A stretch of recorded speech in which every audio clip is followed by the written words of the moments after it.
For the better part of 2 decades, as the Gonzaga Bulldogs have slowly built themselves into a powerhouse, the program and, by extension, Mark Few, its longtime coach, has sought the ultimate validation, a spot in the Final Four.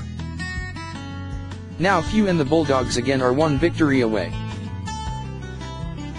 It already has been a magical season, with 35 wins against 1 loss. The breakthrough victory, however, will require beating the one team in college basketball with which Gonzaga has the most in common. Gonzaga does things the way we do, Xavier coach Chris Mack said Friday, a day before his 11th-seeded Musketeers take on the top-seeded Bulldogs in the West Region Final at SAP Center. "I can't speak for everything they do, but at Xavier, homecoming is around a basketball game. Parents' weekend is around our midnight madness. Everything is so basketball-driven." The same holds true at Gonzaga, which is why these two Jesuit universities find themselves linked in so many ways. While Gonzaga has become a brand name since its initial run to the Elite Eight under Few's predecessor, Dan Monson, in 1999, Xavier hasn't been far behind. First in the Atlantic 10 and now in the Big East, the Musketeers have ranked among the nation's elite programs, as well. Like Gonzaga, Xavier is making its 3rd Elite Eight appearance, all of which have come since 2004. Like Gonzaga, it has never gotten any further. They also are linked by their roles in collegiate athletics. It's easy to forget at this time of year, when America is consumed by its love for March Madness, that college sports are controlled by the runaway freight train that is Division I football. It is why the chase for television markets and revenue gains has sacrificed tradition and altered conference geography. The Big East includes Xavier, based in Cincinnati, Butler, Indianapolis, and Creighton, Omaha. West Virginia resides in the Big 12. Big 10 country stretches east to Maryland and Rutgers. The revenue gained by the football schools in the Power 5 conferences was considered a barrier for schools without major football programs, such as Gonzaga and Xavier.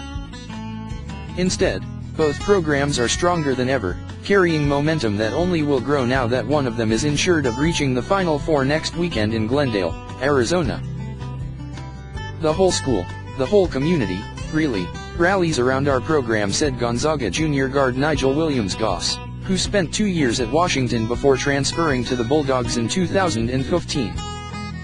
"It's a special place to be because of that support."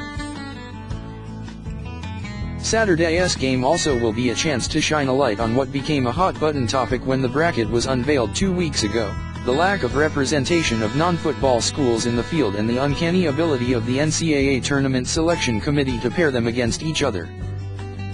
13 teams from Division I's 4 best basketball-only conferences, the Big East, Atlantic 10, West Coast and Missouri Valley, received bids to this year's tournament. Of the 10 that were outside of the protected top 4 seeds in each region, 6 faced one another in first-round matchups.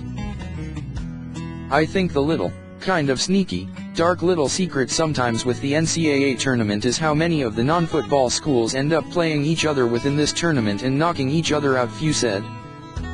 And nobody seems to ever talk about that, and so I think that makes it a little hard.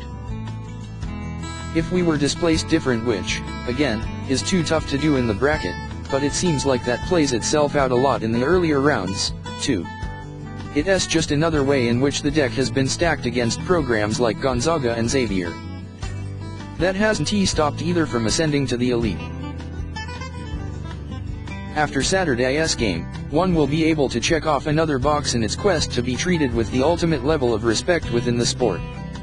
We play Villanova, we play Cincinnati, our students are going to camp out for tickets, Max said.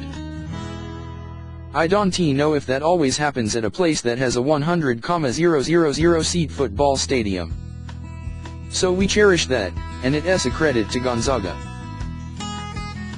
It's a credit to the guys up here and the guys in the locker room and the ones before them at Xavier that both of these programs are in the position that we're in.